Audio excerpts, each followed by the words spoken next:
주일에 저희가 세 번의 예배를 드리고 있습니다. 1부 예배, 2부 예배, 3부 예배, 1부 예배, 2부 예배, 그리고 오후 예배를 드리고 있습니다. 신앙의 말씀을 준비하는데 1부 예배는 좀 초신자와 이제 신앙을 새로 시작하시는 분들을 위해서 말씀을 전하고 있습니다. 2부는 조금 더 깊게, 오후 예배는 조금 더 깊게, 그리고 우리 화도시온교회에서 제일 깊은 말씀을 전하는 시간은 새벽 시간입니다. 새벽은 꽤 깊게 말씀을 함께 나누고 있습니다. 시간 함께 참여하셔서 여러분 함께 하나님의 큰 은혜를 누리시기를 축원합니다. 이제 저희 보세요. 드디어 회개에 관한 마지막 말씀입니다. 탄식이 나오시네요. 회개를 주제로 함께 4주에 걸쳐서 말씀을 나누고 있습니다. 마지막 시간입니다. 회개란 무엇입니까? 회개란 겉모양이 달라지는 게 아니라 마음이 달라지는 것입니다. 죄를 미워하고 하나님을 사랑하게 되는 것입니다. 왜 회개해야 합니까? 회개를 통해서만 구원의 은혜 속으로 들어갈 수 있기 때문입니다. 왜 회개해야 합니까? 회개를 통해서만 복음의 진리를 깨달을 수 있게 되기 때문입니다. 왜 회개해야 됩니까? 다른 사람이 대신해 줄 수 없기 때문입니다. 왜 회개해야 합니까? 그래야만 회개를 통해서만 새로운 삶이 열리기 때문입니다. 그럼 어떻게 회개해야 합니까? 어떻게 회개할 수 있습니까? 참된 회개는 성령님이 도와주셔야 합니다. 성령님이 어떻게 도와주십니까? 우리가 말씀을 들을 때, 그 말씀에 찔릴 때 성령님이 우리를 꼭 안아주셔서 그 말씀에 대하여 부드러운 마음을 갖게 하십니다. 맞아, 내가 틀렸지. 맞아, 내가 고쳐져야지. 이런 생각을 갖게 하는 것이 성령님의 역사입니다. 또요, 참된 회개를 향하여 목마름, 간절함을 갖게 하십니다. 그러나 계속 회개를 향하여 갈급한 마음을 갖게 하십니다. 또 고쳐지고 달라져야 될 부분들을 성령 하나님이 꼭 품고 알려주십니다. 너는 이것만 고치면 좋겠는데 하십니다.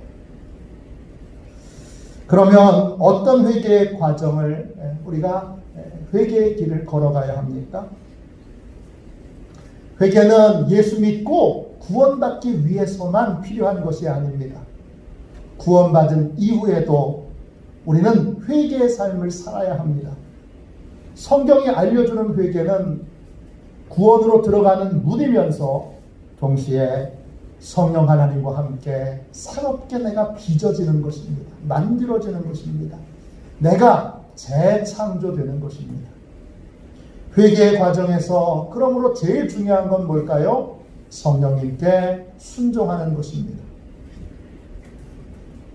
성령님이 회개로 나를 이끄실 때 그때마다 성령님을 근심케 하지 말아야 합니다.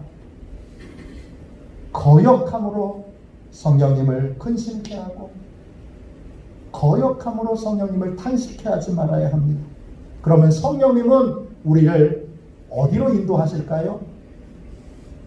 첫째, 말씀을 깨닫는 자리로 인도하십니다. 말씀을 깨달으면 잘 보이지 않던 내가 보입니다. 잘 보이지 않던 내 죄가 보이게 됩니다. 성령 하나님은 어디로 인도하십니까? 둘째, 죄를 인정하고 자백하는 자리로 나를 인도하십니다. 죄를 인정하고 자백한다는 게 뭘까요? 죄와 헤어지기로 결심하는 겁니다. 그전까지는 죄가 너무 좋았어요. 죄로부터 얻는 이득이 있고 죄로부터 얻는 즐거움이 있어요. 그걸 포기하고 싶지 않았어요. 그런데 더 좋은 게 생겼어요. 그래서 이 죄에게 뭐 하는 거예요? 헤어지자고 이별 통보를 하는 거예요. 그게 죄를 인정하고 자백하는 거예요. 그걸 우리가 예식으로는 세례라고 부르는 것입니다. 성령 하나님은 우리를 어디로 인도하실까요? 죄사함 받고 죄의 권세로부터 자유케 되는 자리로 우리를 인도하십니다. 그 자리가 어디죠? 십자가입니다. 십자가에서 십자가의 은혜를 깨우쳐 주셔서 예수님의 은혜로 죄의 값이 치러졌음을 깨우쳐 주시고 보혈의 능력으로 실제로 죄의 모든 권세로부터 우리를 자유케 만들어 주십니다. 성령 하나님은 우리를 어디로 인도하실까요? 네 번째, 이제 새로운 말씀입니다. 성령 하나님은 우리를 교회 공동체로 인도하십니다. 그 교회 공동체 안에서 영적 지도를 받게 하십니다. 42절 말씀 보세요. 그들이 사도의 가르침을 받아 그랬어요. 성령 하나님은 회개의 과정으로 우리를 어디로 인도하시느냐? 교회 공동체로 인도하십니다. 교회 공동체는 뭐 하는 곳인데요? 교회 공동체는 여러분 자기중심적인 삶을 버리고 하나님 중심적인 삶을 살도록 훈련받는 자리입니다. 내가 하나님 중심으로 삶을 살기로 결심했지만 훈련은 되어 있지 않아요. 죄의 특성은 자기중심적인 삶을 사는 거예요. 뱀이 선악과를 따먹도록 하와를 유혹할 때 뭐라고 얘기합니까? 너 하나님처럼 될 수 있다. 이렇게 말합니다. 여러분, 인간은 어떤 방법으로도 하나님처럼 될 수 없습니다. 하나님이 될 수 없습니다. 하나님처럼 된다는 말은 자기를 하나님으로 여기며 그런 착각 속에서 인생을 살게 만든다는 것입니다. 죄의 특성은 뭐죠? 죄의 특성은 자기를 하나님처럼 여기며 자기중심적으로 인생을 살게 된다는 것입니다. 구원은 무엇입니까? 이 착각에서 우리를 건져내 주는 것입니다. 자기중심적인 삶은 모든 걸 자기 마음대로 망가뜨리고 깨트리고 해칩니다. 자기를 비롯한 모든 이들에게 상처를 주고 고통을 줍니다. 진정한 행복은 하나님께로 돌아오는 것입니다. 하나님 중심의 삶을 사는 것입니다. 하나님이 정해놓으신 질서 안에 평안으로 거하는 것입니다. 그래야 하나님의 보호를 받을 수 있고 그래야 하나님이 도와주십니다. 십자가의 은혜로 죄를 깨달았습니다. 죄를 버리기로 결심하고 죄에게 이별 통보를 했습니다. 그래서 하나님께 돌아왔습니다. 돌아왔지만 여전히 내게는 자기중심적인 삶의 습관들이 있습니다. 그래서 성령 하나님은 우리를 교회로 인도하십니다.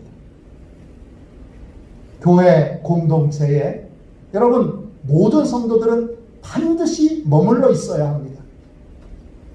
교회 공동체 안에 머물러 있어야 하는 많은 이유가 있지만 핵심은 교회 공동체 안에 머물러 있을 때에만 자기중심적인 삶을 버리고 하나님 중심적인 삶을 훈련받을 수 있습니다.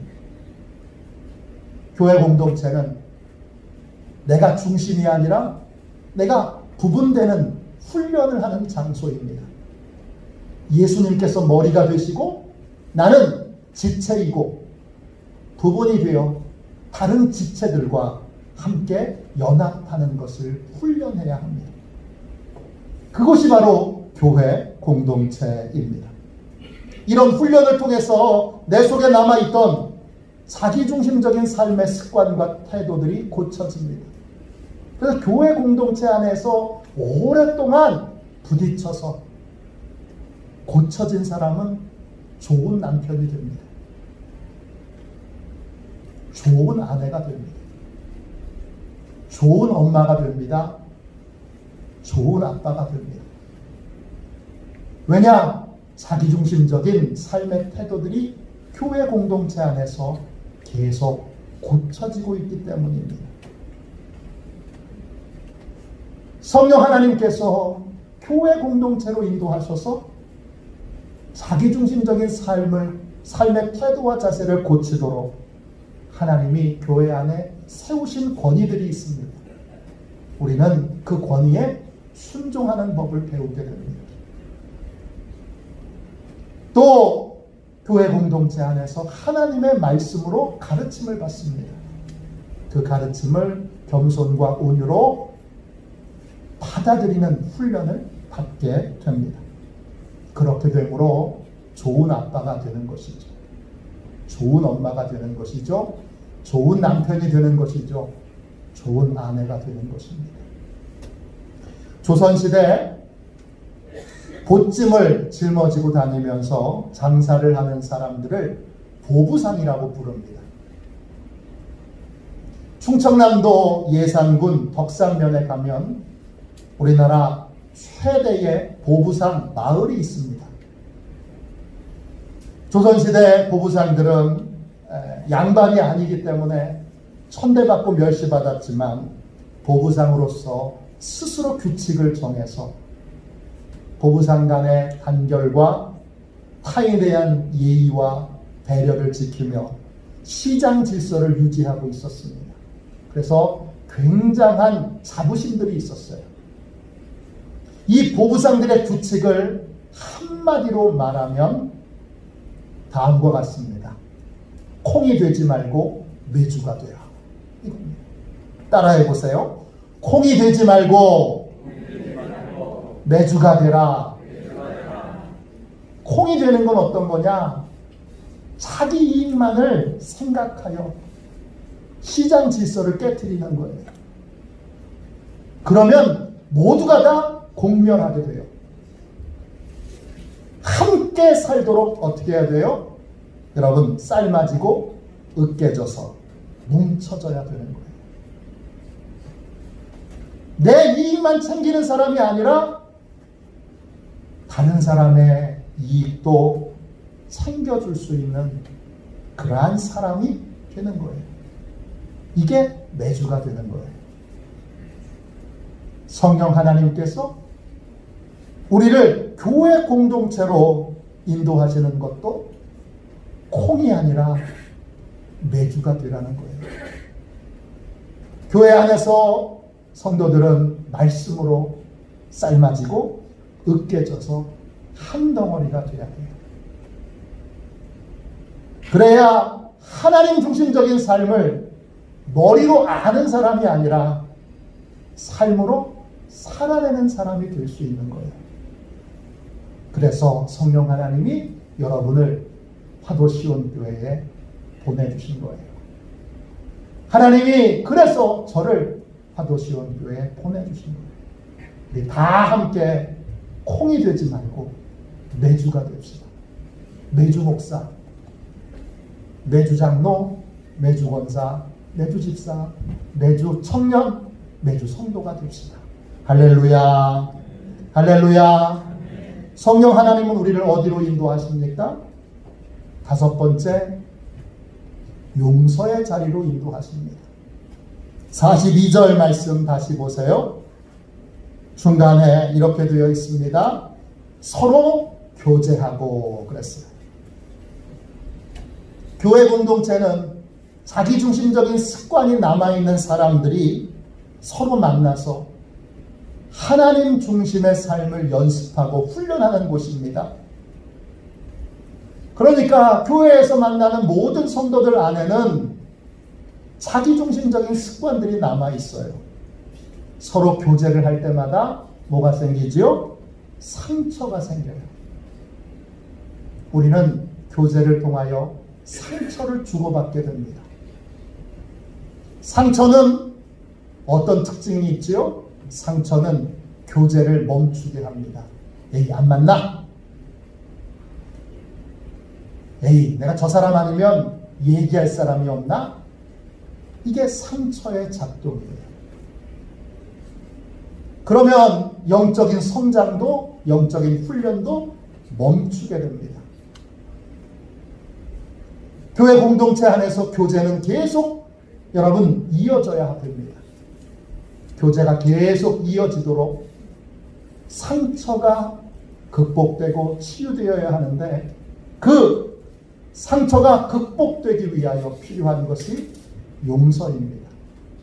상처가 치유되기 위해서 필요한 것이 용서입니다. 상처는 교제를 멈추게 하고 용서는 교제를 회복하게 합니다. 우리가 상처받을 때마다 성령 하나님은 우리를 용서로 인도하십니다. 용서만이 우리가 살 길입니다. 용서를 해야 합니다. 성령님께서 용서의 길로 우리를 인도하실 때마다 거부하지 말고 순종해야 합니다. 그래야 계속 내주된 삶을 살아갈 수 있습니다. 여러분, 유대인 엘리 위젤이라는 사람이 있습니다. 아주 유명한 분입니다. 이분은 유대인이라는 이유만으로 나치에게 끌려가서 수용소에 갇힙니다. 온갖 고문을 받습니다. 온갖 학대를 받습니다. 독일인 그러면, 나치 독일 그러면 치를 떱니다. 하나님을 떠났다가 하나님께로 돌아와 하나님의 은혜로 독일인들을 용서하게 됐습니다. 그런 다음에 이런 고백을 했습니다. 미움을 받는 사람보다 미워하는 사람의 고통이 언제나 훨씬 더 큽니다. 내가 미움을 품고 있는 건 나를 괴롭히는 거예요. 내가 미움을 품고 있는 건 나를 학대하는 일입니다. 고정원이라는 분이 있어요.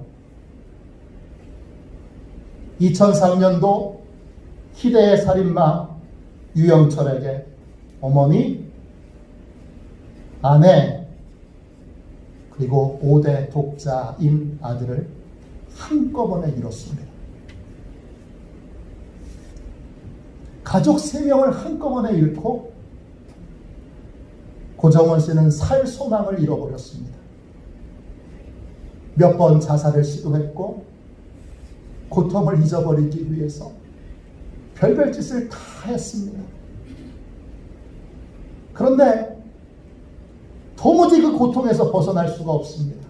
잠도 잘 수 없고 밥도 제대로 먹을 수 없습니다. 이 많은 고통을 겪고 이분이 고통에서 벗어날 수 있는 길은 딱 하나밖에 없다 결론을 내렸습니다. 뭘까요? 힘들고 어렵지만 용서하는 길입니다. 그는 유영철을 찾아갑니다. 그리고 힘겹게 입을 떼고 용서한다고 말합니다. 그리고 거기서 그냥 끝나는 것이 아니라 유영철을 위해 영치금도 넣어줍니다. 그리고 나자 그날부터 잠을 잘 수 있게 됐습니다. 자기를 괴롭히던 피해 망상증으로부터 벗어날 수 있게 되었습니다. 어느 여자 집사님에게 도저히 용서할 수 없는 사람이 있었습니다. 그 사람만 생각하면 분노가 솟구쳐 오릅니다. 어느 날 주일에 예배 드리러 가는데 조금 일찍 예배당에 도착했습니다. 예배를 준비하면서 하나님 앞에 기도하는데 성령 하나님이 그 사람을 용서하라는 감동을 주십니다. 그 사람을 용서하는 감동을 받는 순간에 마음이 딱딱하게 굳어졌습니다. 거부감이 확 일어났습니다. 그날 신기하게도 설교 말씀도 용서에 관한 말씀인데 목사님이 말씀을 전하시면서 이런 말씀을 하십니다. 여러분 중에 도저히 용서할 수 없는 사람이 있다면 그 사람을 위해서 기도부터 해보세요.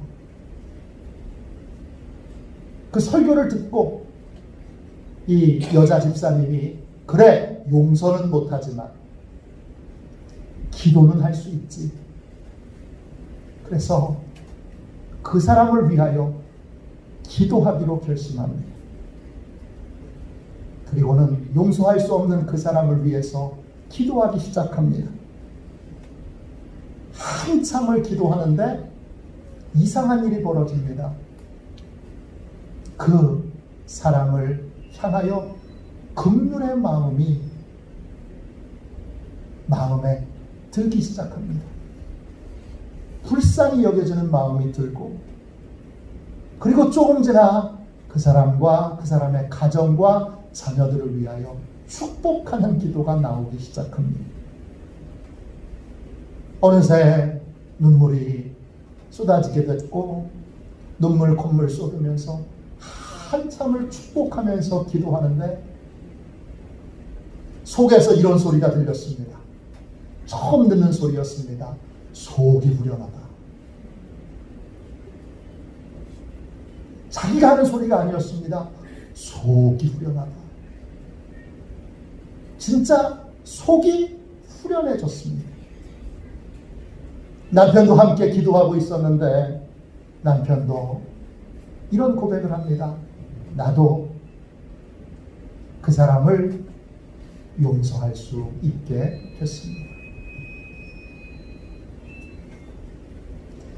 상처를 받을 때마다 우리는 교제가 끊어집니다. 그 교제가 끊어지는 위기마다 성령 하나님은 우리를 용서의 자리로 인도하십니다. 용서는 내가 사는 길이고 교제가 회복되는 길이고 영적으로 내가 성장하는 길입니다. 우리는 용서를 통해서만 계속 하나님이 원하시는 모습으로 빚어져 갈 수 있습니다. 성령님이 용서의 길로 여러분을 인도해 가실 때 거절하지 마시고 여러분 순종하여 용서의 길을 걸어가시기를 주님의 이름으로 축원합니다. 성령 하나님은 우리를 어디로 인도하십니까? 6번째, 은혜의 통로를 지키는 자리로 인도하십니다. 여러분 42절 보세요.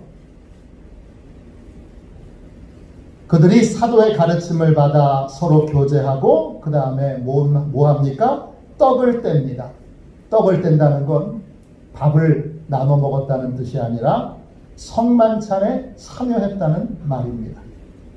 초대교회는 예배마다 성만찬 예식을 했습니다. 성만찬에 참여했다는 건 예배에 참여했다는 것입니다. 성령 하나님이 예배 가운데 우리에게 은혜를 부어주십니다. 예배의 자리에 참여했다는 건 은혜가 부어지는 자리에 참여했다는 뜻입니다. 이 은혜의 자리를 다른 말로 은혜의 통로, 은혜의 수단이라고 부릅니다.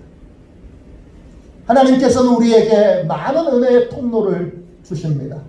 예배, 기도회, 성만찬, 성경공부, 11조, 감사헌금, 속회, 금식, 묵상, 단기, 선교, 영성훈련 등등 이 모든 것들이 하나님이 은혜를 부어주시는 통로, 은혜의 수단입니다. 은혜의 통로를 지키는 것이 중요한데 은혜의 통로를 지켜야 은혜가 부어지기 때문입니다. 성령 하나님은 우리를 은혜가 고갈되지 않도록 은혜의 통로를 지키는 습관을 기르도록 인도하십니다. 성령 하나님은 우리에게 좋은 습관을 갖게 하십니다. 주일 성수하는 습관,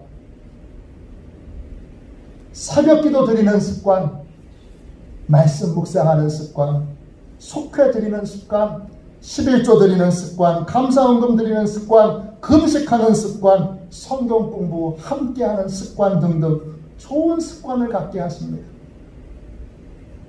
좋은 습관은 은혜가 지켜지도록 만들기 때문입니다.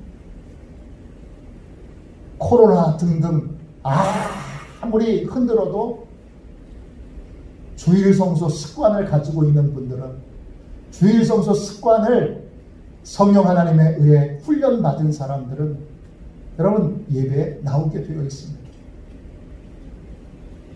은혜의 통로를 지키는 습관이 중요합니다. 세상에 별별 소리를 다 해도 새벽기도 지키는 습관을 가진 사람은 새벽기도 나옵니다. 차를 타고 몇십 분을 와도 새벽기도를 지킵니다. 은혜의 통로를 지키는 습관이 중요한 이유는 뭐지요? 우리에게는 하나님의 은혜가 필요하기 때문입니다. 하나님의 은혜가 공급돼야 메마르지 않습니다.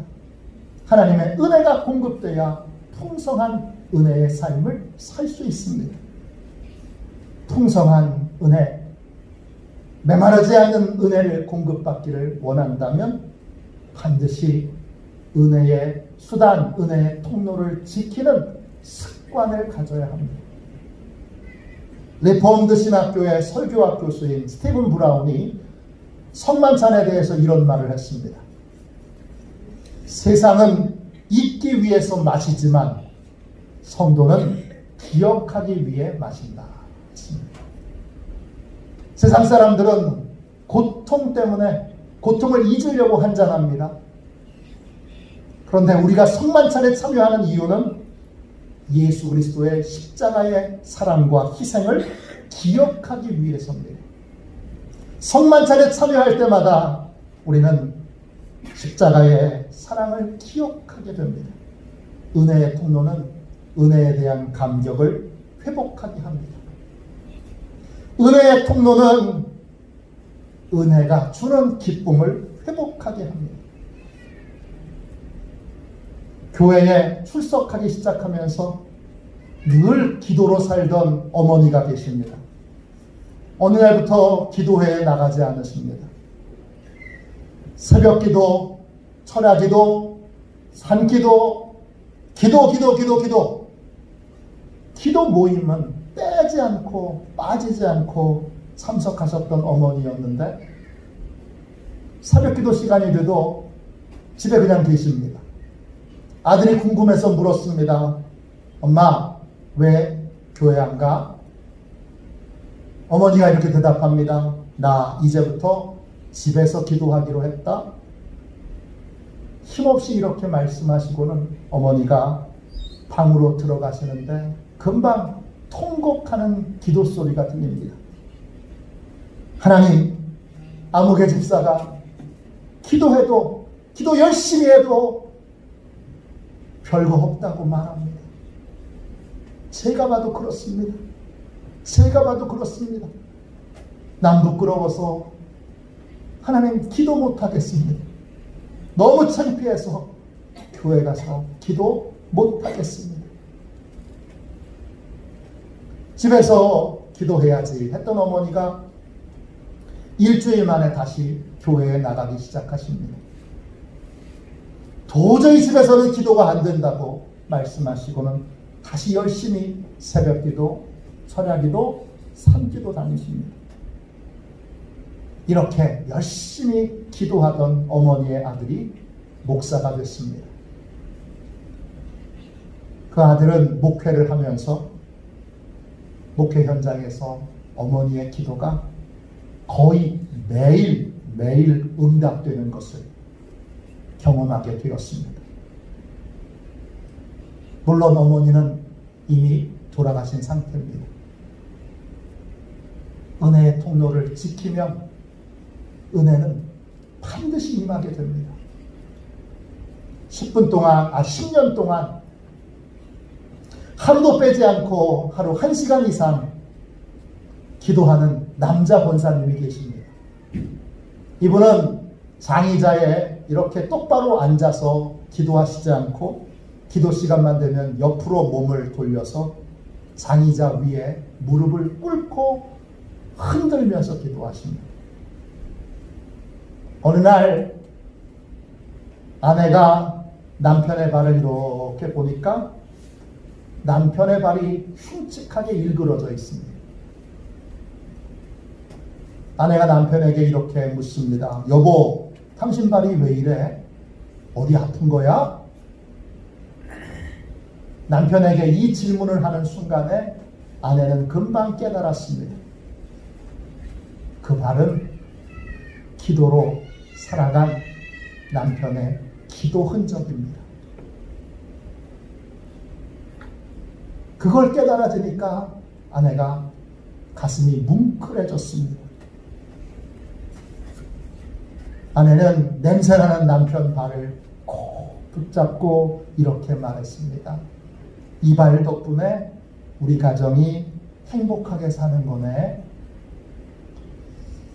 모양은 일그러져서 이상하지만 너무 귀하고 소중한 발이네. 곳곳에 굳은 쌀이 붙어있는 흉측한 발이지만 하나님의 은혜가 임하도록 만든 은혜의 통로였던 것입니다.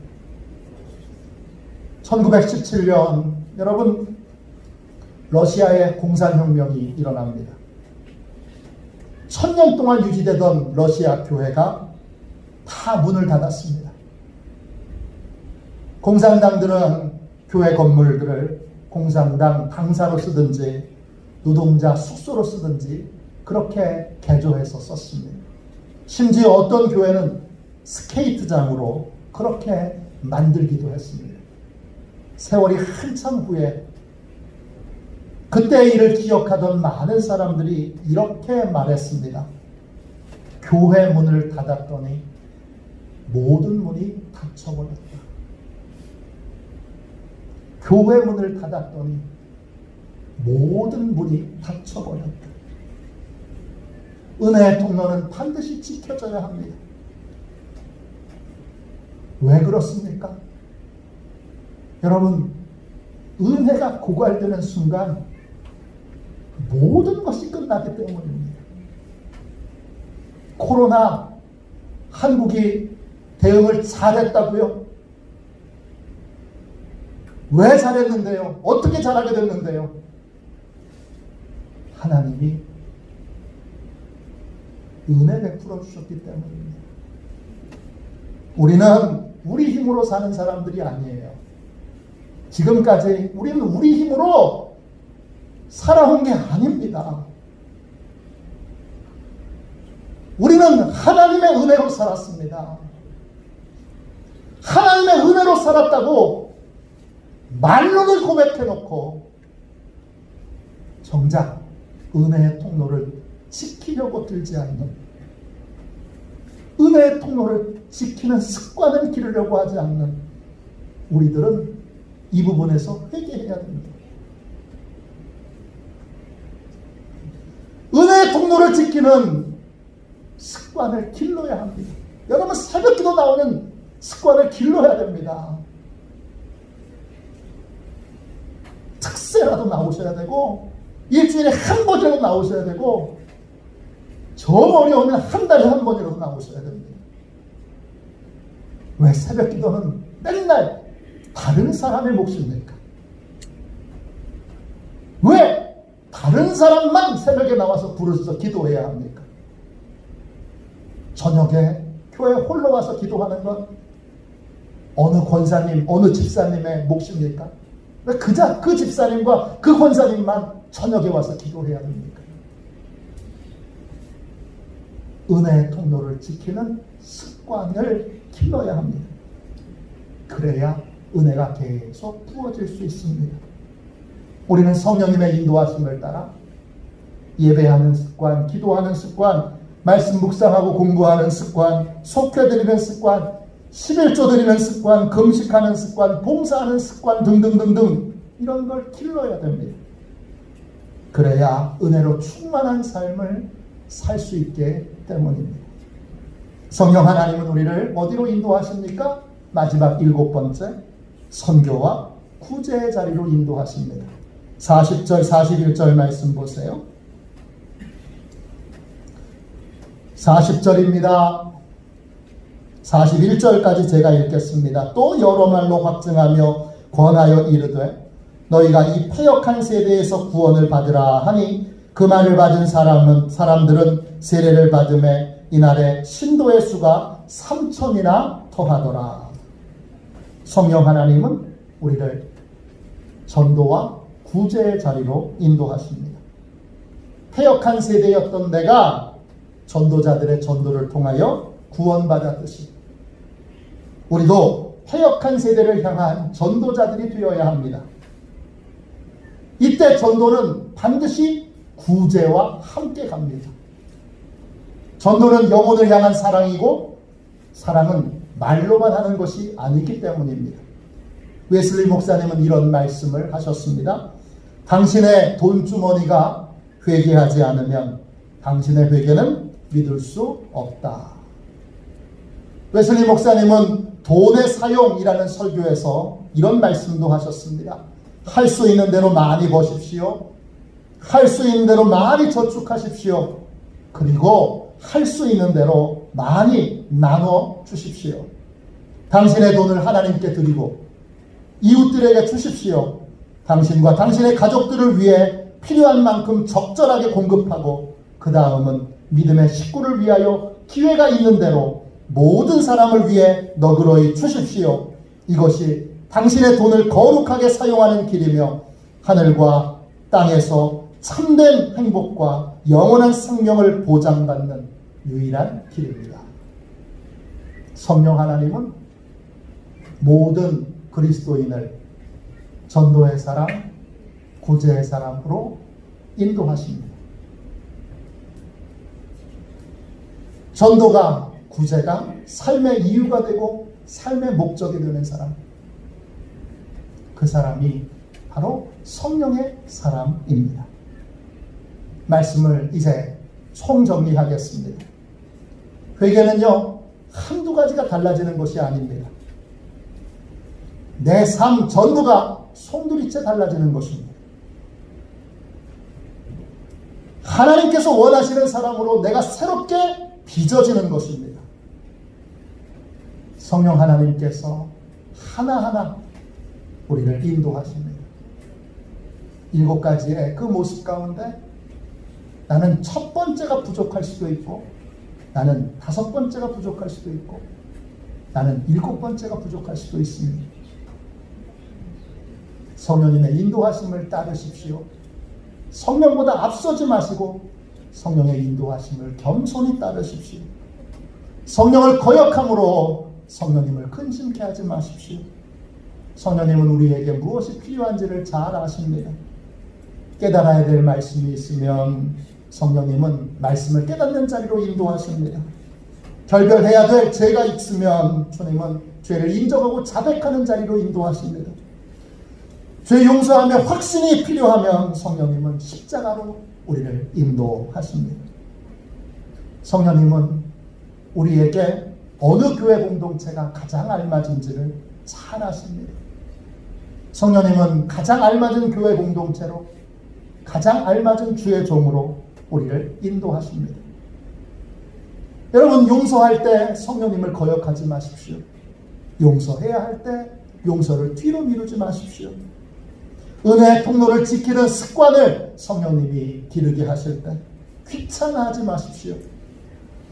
은혜의 통로를 지키는 습관은 우리의 삶을 새롭게 만드는, 위대하게 만드는 위대한 첫걸음입니다.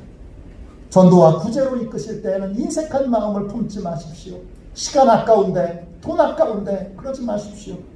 성령 하나님의 인도를 따라 적극적으로 구제와 전도에 참여하시기를 바랍니다. 성령의 인도를 따라 회개의 길을 걸어가십시오. 맡기고 인도함을 받으십시오. 어느 순간 성령 하나님의 의해 우리는 하나님이 원하시는 모습으로 고쳐져 있을 것입니다. 하나님이 쓰시기에 알맞은 사람으로 그렇게 변화되어 있을 것입니다. 그러한 변화가, 그러한 놀라운 축복이 새롭게 빚어집니다.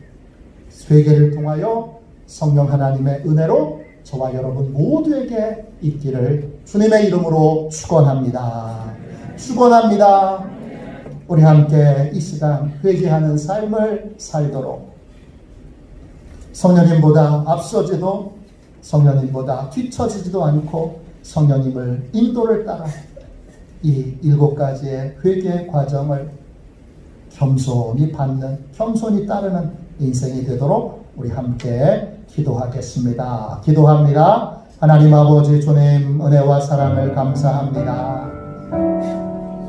성령 하나님, 화도시온교회 모든 성도들 한 사람 한 사람을 주님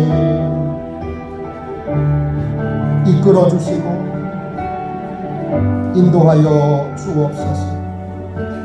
주께서 축복해 주시고 함께 해 주셔서 귀한 은혜가 부어지도록 역사하여 주옵소서.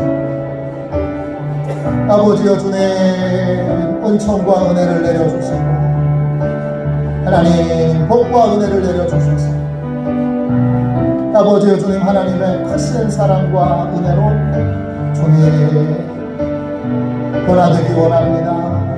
고쳐지기 원합니다. 다듬어지기 원합니다. 새롭게 되기 원합니다. 하나님 축복하여 주옵소서. 주님 자비로우신 하나님 감사합니다. 찬양합니다. 우리를 붙들어 주시고 우리를 이끌어 주신 성령 하나님의 귀한 은혜가 있어 행복합니다. 주님 새롭게 하시옵소서. 성령 하나님께 겸손히 우리의 인생의 여정을 맡깁니다. 이끌어 주셔서 새롭게 빚어 주셔서 회개의 과정을 통하여 하나님이 원하시는 사람으로, 하나님이 원하시는 가정으로, 하나님이 기뻐하시는 성령 충만한 교회로 하나님 변화시켜 주옵소서. 모든 성도들의 삶에 큰 은혜가 있어 항상 하나님이 주시는 은혜와 기쁨으로 주님 정말 행복한 삶을 살게 하여 주옵소서. 예수님의 이름으로 기도합니다. 아멘.